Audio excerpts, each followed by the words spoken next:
Pinsala naman ang isang pampasaherong jeep at isang kulong-kulong matapos sa araruhin ang isang pickup truck. Ang mga ito sa kabaan ng National Highway Barangay San Fermin, Cauayan City, Isabela, pasado alas 12 ng madaling araw ng Enero 25, 2026.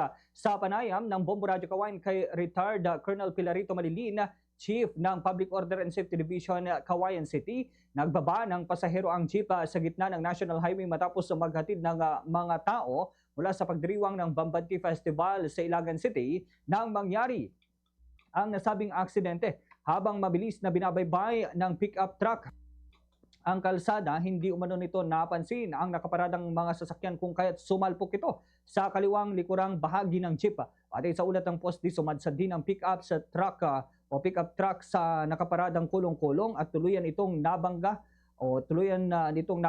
ang harap ng isang pribadong establishmento na UP.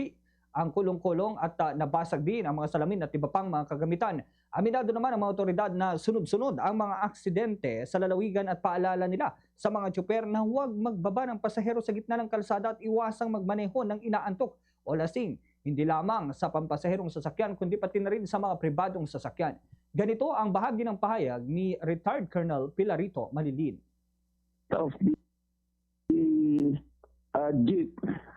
Yung kasi na-observe ko yan lagi ko naman sinasabi sa kanila, bakit kayo ay magbaba ng mga pasahero? Huwag yan sa gitna ng kalsada. Yan ang lagi kong nakikita, not only here in the city of Cauayan, kahit saan lugar yan. Lalo na ay mga pampasada na mga ganyan, sa gitna ng kalsada mismo.